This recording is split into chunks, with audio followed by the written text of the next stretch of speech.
Hi welcome to my kitchen.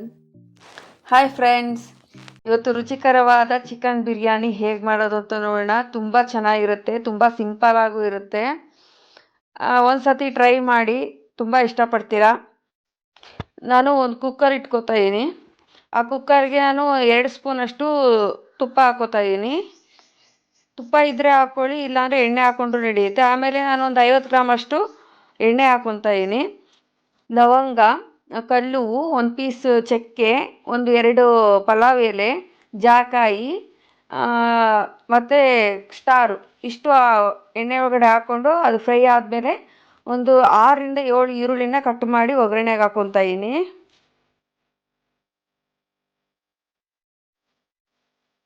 ಎಣ್ಣೆಲಿ ಚೆನ್ನಾಗಿ fry ಆಗಲಿ ಈರುಳ್ಳಿ. ಆಮೇಲೆ ಜಲ್ದಿ ಕೆಂಪಾಗಲಿ ಅಂದ್ಬಿಟ್ಟು ಒಂದು ಸ್ಪೂನ್ ನಾನು ಉಪ್ಪು ಹಾಕ್ಕೊಳ್ತಾ ಇದ್ದೀನಿ. ಸಣ್ಣಕ್ಕೆ ಕಟ್ ಮಾಡಿರೋ ಅಂಥ ಒಂದು 6 ಟೊಮೊಟೊ ಹಣ್ಣನ್ನ ಈ ಟೈಮಲ್ಲಿ ಹಾಕ್ಕೋತಾ ಇದ್ದೀನಿ. ಆಮೇಲೆ ಯಾರೆಲ್ಲ ನನ್ನ ಚಾನಲ್ನ ಸಬ್ಸ್ಕ್ರೈಬ್ ಮಾಡ್ತಾರೆ ನೋಡ್ತಾ ಇದ್ರೆ ಅವರೆಲ್ಲ ಸಬ್ಸ್ಕ್ರೈಬ್ ಮಾಡಿ ಫ್ರೆಂಡ್ಸ್. ಪಕ್ಕದಲ್ಲೇ ಬರೋ ಬೆಲ್ ಬಟನ್ನ ಟಚ್ ಮಾಡಿ, ನನ್ನ ಚಾನಲ್ಗೆ ಹಾಕೋ ಫಸ್ಟ್ ವಿಡಿಯೋ ನಿಮಗೆ ಬರುತ್ತೆ. ಆಮೇಲೆ ಇದು ಫ್ರೆಂಡ್ಸು ರಿಲೇಟಿವ್ಸ್ಗೆಲ್ಲ ಶೇರ್ ಮಾಡಿ, ಹೇಗೆ ಬಂತು ಅಂತ ಕಮೆಂಟಲ್ಲಿ ಹೇಳೋದನ್ನ ಮರಿಬೇಡಿ. ಆಮೇಲೆ ನಾನು ಒಂದು 3 ಸ್ಪೂನ್ ಧನಿಯಾ ಪೌಡರು, 2 ಸ್ಪೂನ್ ಖಾರ ಪೌಡರು, 1 ಸ್ಪೂನು ಅರಿಶಿನ, ಆಮೇಲೆ ಗರಂ ಮಸಾಲ ಒಂದು 3 ಸ್ಪೂನು, ಇವೆಲ್ಲ ಒಗ್ಗರಣೆಗೆ ಹಾಕ್ಕೋತಾ ಇದ್ದೀನಿ.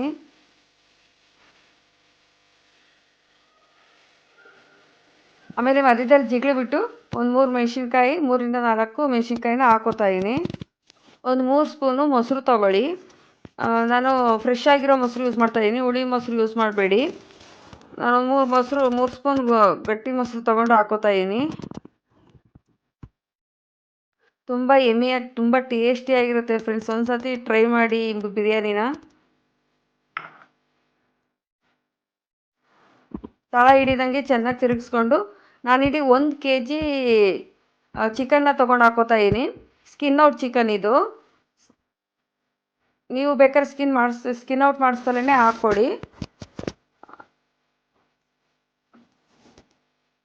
ಹಾಕ್ಕೊಂಡು ಮಸಾಲೆ ಜೊತೆಗೆ ಚೆನ್ನಾಗಿ ತಿರುಗಿಸ್ಕೊಂಡು ಒಂದು 5 ನಿಮಿಷ ಅದನ್ನು ಚೆನ್ನಾಗಿ ಮಸಾಲೆ ಜೊತೆ ಹುರಿಯೋಣ. ಒಂದು 5 ನಿಮಿಷ ಆಗಿದೆ, ಚೆನ್ನಾಗಿ ಮಸಾಲೆ ಎಲ್ಲ ಹಿಡಿದಿದೆ. ಈಗ ಪುದೀನ ಒಂದು ಹಿಡಿಯಷ್ಟು ಕೊತ್ತಂಬರಿ ಸೊಪ್ಪನ್ನು ಹಾಕ್ಕೊಂಡು ತಿರುಗಿಸ್ಕೊಳ್ಳೋಣ. ಪುದೀನ ಕೊತ್ತಂಬರಿ ಸ್ವಲ್ಪ ಜಾಸ್ತಿನೇ ಹಾಕ್ಕೊಳ್ಳೋದ್ರಿಂದ ಚೆನ್ನಾಗಿ ಟೇಸ್ಟ್ ಕೊಡುತ್ತೆ.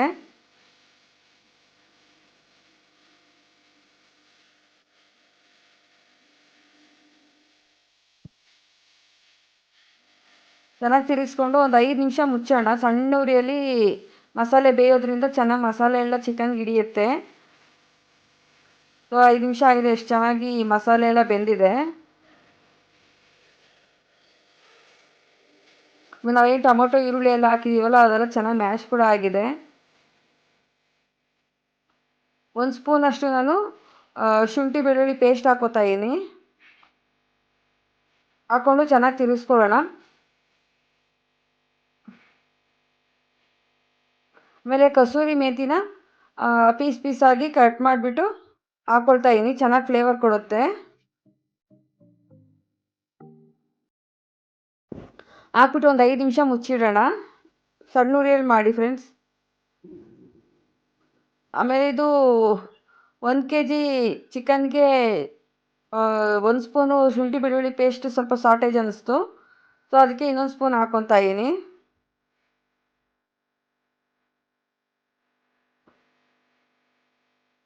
ಚೆನ್ನಾಗಿ ಕಲರು ಕೂಡ ಚೇಂಜ್ ಆಗಿದೆ. ಆಮೇಲೆ ಇದರೊಳಗಡೆ ನಾನು 4 ಮೊಟ್ಟೆನ ಬೇಯಿಸ್ಬಿಟ್ಟು ಹಾಕ್ಕೋತಾ ಇದ್ದೀನಿ. ಇದು ನಿಮ್ಮ ಇಷ್ಟ ಇದ್ದರೆ ಹಾಕ್ಕೊಳ್ಳಿ, ಇಲ್ಲಾಂದರೆ ಹಾಕ್ಕೊಳ್ದೇ ಹೋದ್ರೂ ನಡೆಯುತ್ತೆ.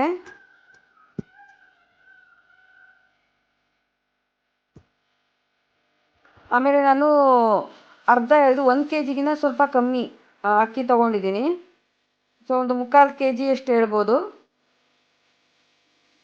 1 kg ಚಿಕನ್ಗೆ ನಾನು ಒಂದು 3/4 kg ಅಷ್ಟು ಸಣ್ಣಕ್ಕಿ ಜೀರಾ ರೈಸ್ ತೊಗೊಂಡು ಹಾಕ್ಕೋತಾ ಇದ್ದೀನಿ. ನಾನೇನು ನೆನೆಸಿಟ್ಟಿರಲಿಲ್ಲ, ಡೈರೆಕ್ಟು ತೊಳೆದ್ಬಿಟ್ಟು ಹಾಕ್ಕೊತಾ ಇದ್ದೀನಿ. ಚೆನ್ನಾಗಿ ಮಸಾಲೆ ಎಲ್ಲ ಬೆರೆಯೋಂಗೆ ನೀಟಾಗಿ ತಿರುಗಿಸ್ಕೊಳ್ಳೋಣ.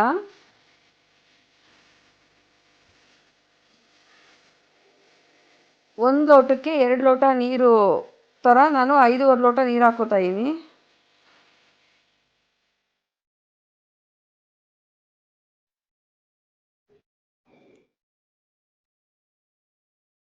1 ಲೋಟ ಅಕ್ಕಿ ತೊಗೊಂಡ್ರೆ 2 ಲೋಟ ನೀರು ಬೇಕಾಗುತ್ತೆ, ನೋಡಿ ಹಾಕ್ಕೊಳ್ಳಿ. ಇದೆಲ್ಲ ಚೆನ್ನಾಗಿ ತಿರುಗಿಸ್ಬಿಟ್ಟು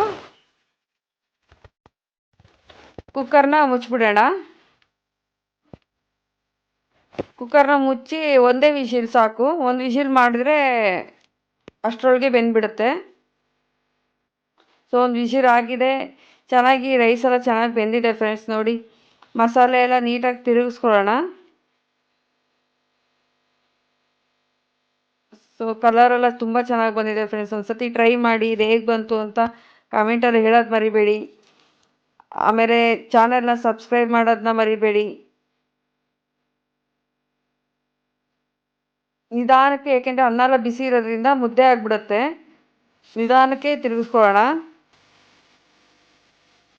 ಎಷ್ಟು ಕಲರ್ಫುಲ್ಲಾಗಿ ಬಂದಿದೆ ಫ್ರೆಂಡ್ಸ್. ನಾನು ಯಾವ ಕಲರು ಕೂಡ ಯೂಸ್ ಮಾಡಿಲ್ಲ.